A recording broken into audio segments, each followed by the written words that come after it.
একটি জঙ্গলে ছিল ছোট্ট একটি টিয়া পাখির বাচ্চা। তার নাম ছিল মিঠু।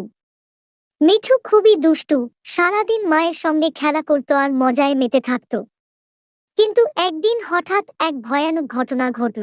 মিঠুর মা খাবারের খোঁজে বাইরে গিয়েছিল। মিঠু গাছের ডালে বসে অপেক্ষা করছিল। ঠিক সেই সময় এক চতুর শেয়াল সেখানে এসে উপস্থিত হল। শেয়ালটি মিঠুকে দেখে ভাবল, এই ছোট্ট পাখিটিকে যদি আমি ধরে ফেলি তাহলে আজ বেশ ভালো খাবার হবে। শেয়ালটি ধীরে ধীরে মিঠুর দিকে এগিয়ে গেল এবং বলল, মিঠু, তুমি খুব সুন্দর। তোমার পালকগুলো কত রঙিন। তুমি কি জানো অন্য পাখিদের থেকে তুমি কতটা বিশেষ? মিঠু এত প্রশংসা শুনে খুশি হয়ে গেল এবং শেয়ালের কথা বিশ্বাস করে ফেলল।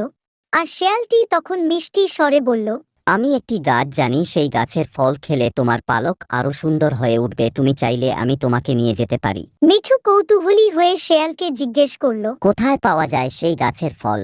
তুমি যদি আমার সঙ্গে যাও তাহলে আমি তোমাকে সেই গাছ দেখাবো যেখানে বিশেষ ফল রয়েছে। সেই ফল খেলেই তুমি আরো সুন্দর হবে।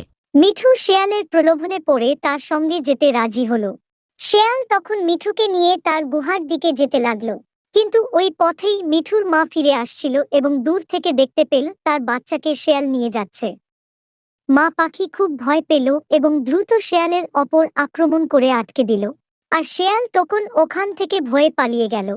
মিঠু তখন বুঝতে পারল যে সে শিয়ালের কথা শুনে ভুল করেছিল। সে কান্নায় ভেঙে পড়ল এবং মায়ের কাছে ক্ষমা চাইল। তার মা তখন বলল, মিঠু, তুমি এখনো অনেক ছোট আছো, তাই অপরিচিতদের কথায় ভরসা করতে নেই। সবসময় নিজের বুদ্ধি ব্যবহার করতে হবে। সেই দিন থেকে মিঠু আরও সতর্ক হয়ে গেল এবং মায়ের উপদেশ মেনে চলতে শুরু করল।